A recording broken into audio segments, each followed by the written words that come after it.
ఈ news red cross chairman పదవికి MLC Parvathareddy Chandrasekhar Reddy రాజీనామా చేశారు. రెడ్ క్రాస్ ప్రతిష్ట కాపాడేందుకు నిర్ణయం తీసుకున్నారన్నారు ఆయన. అలాగే మంత్రి నారాయణపై తీవ్ర విమర్శలు చేశారు చంద్రశేఖర్ రెడ్డి. తాను రాజకీయంగా ఎదగడాన్ని చూసి మంత్రి నారాయణ ఓర్వలేక కుట్ర చేస్తున్నారని ఆరోపించారు. రెడ్ క్రాస్ మేనేజింగ్ కమిటీతో అనేక సార్లు మాట్లాడి చైర్మన్ పదవి నుంచి తనను దించాలని ఒత్తిడి చేసినట్టుగా ఆరోపించారు ఆయన. మరోవైపు చంద్రశేఖర్ రెడ్డి విమర్శలను టీడీపీ నేత ఆనం వెంకటరమణారెడ్డి తీవ్రంగా ఖండించింది. రెడ్ క్రాస్ కు నారాయణకు సంబంధం ఏమిటని ప్రశ్నించారు. 2019 వరకు చంద్రశేఖర్ రెడ్డి అసలు రెడ్ క్రాస్ లో సభ్యుడే కాదని, ఆయనకు అక్కడ ఏం చేస్తారో కూడా తెలియదని ఆనం విమర్శించారు. రెడ్ క్రాస్ ఎన్నికల్లో వెన్నుపోటు పడిచి చైర్మన్ అయ్యారని ఆరోపించారు. కాగా రెడ్ క్రాస్ సేవా సంస్థల్లో రాజకీయ రగడ ఏమిటని ప్రజలు ప్రశ్నిస్తున్నారు.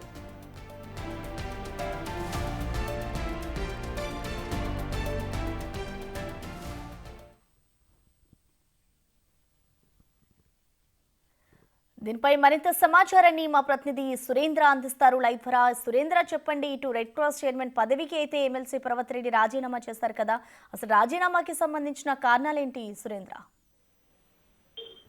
ప్రసన్న, ఎన్నో ఏళ్లుగా సేవా మార్గంగా నడుస్తున్నటువంటి సంస్థ ఎంతో మంది అభాగ్యులు, పేదలు, సాధారణ మధ్యతరగతి ప్రజలకు ఎన్నో సేవా కార్యక్రమాలు కూడా ఇటు రెడ్ క్రాస్ సొసైటీ కూడా నిర్వహిస్తూ వస్తుంది. అయితే ఈ నిర్వహిస్తున్నటువంటి రెడ్ క్రాస్ కి ఇప్పుడు నెల్లూరు జిల్లాలో ఉన్నటువంటి రెడ్ క్రాస్ కి ఈ యొక్క రాజకీయ రంగు పులుముకుందని చెప్పుకోవచ్చు. ఎందుకనంటే ఈ యొక్క ఇండియన్ రెడ్ క్రాస్ సొసైటీ అనేది ఇటు సామాజిక ఉద్యమంలో భాగంగా ఏర్పడినటువంటి సంస్థ. ఇటు ఉన్నత భావాలతో ఉన్నత అధికారులు ఇటు సామాజిక అవగాహన కలిగినటువంటి సేవ చేయాలనే ఆలోచనతో ఈ సంస్థను కూడా ప్రత్యేకంగా దేశవ్యాప్తంగా కూడా ఇటు కొనసాగుతున్నటువంటి రెడ్ క్రాస్, అదేవిధంగా నెల్లూరులో అయితే ఈ యొక్క రాజకీయాలు చోటు చేసుకోవడంతో ఈ యొక్క అన్ని రంగాల్లో లాగే రెడ్ క్రాస్ లోను రాజకీయాలు చొరపడ్డాయని కూడా చెప్పుకోవచ్చు. ఇటు నెల్లూరు నారాయణ ఆసుపత్రిలో క్యాన్సర్ ఆసుపత్రి ఏర్పాటు చేయాలనే ఉద్దేశంతో ఈ యొక్క రెడ్ క్రాస్ లో ఉన్నటువంటి చైర్మన్ గా ఉన్నటువంటి ఎమ్మెల్సీ పర్వతరెడ్డి చంద్రశేఖర్ రెడ్డి,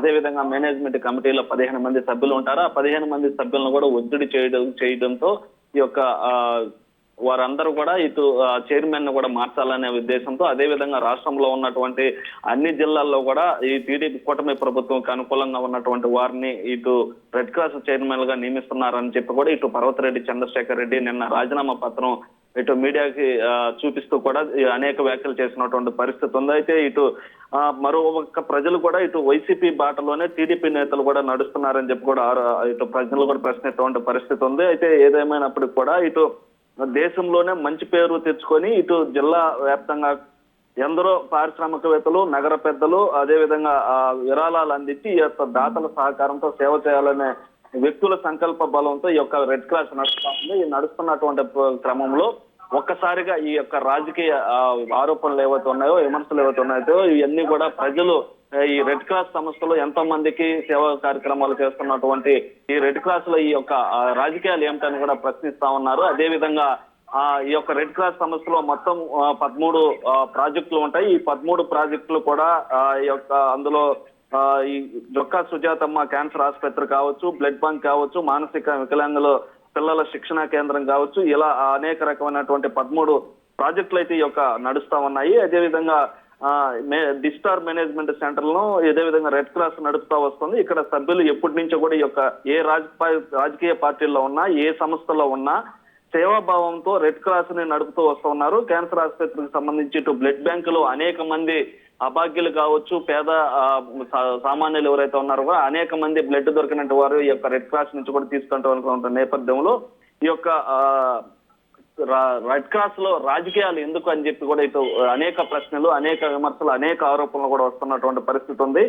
అయితే ఇటు ఈ యొక్క నారాయణ మెడికల్ కాలేజ్ లో క్యాన్సర్ ఆసుపత్రి ఏర్పాటుకు ప్రయత్నాలు సాగుతున్నటువంటి నేపథ్యంలో ఈ అక్కడికి కావాల్సినటువంటి ఆంకాలజీ, రేడియాలజీ, సర్జికల్, మెడికల్ తప్పనిసరిగా ఉండాల్సి వస్తుంది. అయితే ఈ క్రమంలోనే నారాయణ ఆసుపత్రి ఉన్నటువంటి ఇందుకోసం క్యాన్సర్ ఆసుపత్రిలో ఎంయూఓ కుదుర్చుకోవడానికి ప్రయత్నాలు చేస్తున్నటువంటి ప్రయత్నంలో ఈ యొక్క ఎమ్మెల్సీ చంద్రశేఖర్ రెడ్డి తరపున ఆ యొక్క ఉన్నటువంటి సభ్యులు ఎవరైతే ఉన్నారో వాళ్ళందరినీ ఒత్తిడి చేసి రాష్ట్రంలో ఉన్నటువంటి రాష్ట్ర కమిటీ అవుతుందో వాళ్ళందరి చేత ఒత్తిడి చేసి ఈ యొక్క రాజీనామాను కూడా చేసే విధంగా ఇటు టీడీపీకి సంబంధించినటువంటి మంత్రి నారాయణ చేశారని చెప్పి ఇటు మంత్రి చంద్రశేఖర్ రెడ్డి ఆరోపిస్తా ఉన్నారు. మరోపక్క టీడీపీ నేతలు కూడా అసలు రెడ్ క్రాస్ కి నారాయణకి సంబంధం ఏమిటని చెప్పి కూడా టీడీపీ నేతలు కూడా ఘాటుగా ఖండిస్తున్నటువంటి పరిస్థితి ఉంది. నిన్న ఆనం వెంకటరమణారెడ్డి కూడా మీడియాతో మాట్లాడుతూ అసలు నారాయణకి ఈ యొక్క రెడ్ క్రాస్ కి ఏమిటి సంబంధం అని చెప్పి కూడా ప్రశ్నించడం జరిగింది. దాంతో పాటుగా అసలు చంద్రశేఖర్ రెడ్డి ఏ విధంగా చైర్మన్ అయ్యారు, అదే విధంగా ఏ విధంగా మోసం చేసి అక్కడ ఉన్నటువంటి వేరే ప్యానల్ ని ఎన్నుపోటు పొడిచి యొక్క రెడ్ క్రాస్ చైర్మన్ కి అయ్యారని చెప్పి కూడా ఇటు వారు ఆరోపించడం జరిగింది టీడీపీ నేతలు. మరో పక్క ఈ యొక్క రెడ్ క్రాస్ లో జరుగుతున్నటువంటి రాజకీయ రగడ ఎంత దూరం వెళ్తుందా ఏంటని చెప్పి సేవా సంస్థగా రెడ్ క్రాస్ సొసైటీగా నడుస్తున్నటువంటి దీంట్లో రాజకీయాలు తీసుకురావద్దని కూడా ఇటు ప్రజలు కూడా కోరుకుంటున్నటువంటి పరిస్థితి ఉంది. ప్రసన్న. Thank you Surendra.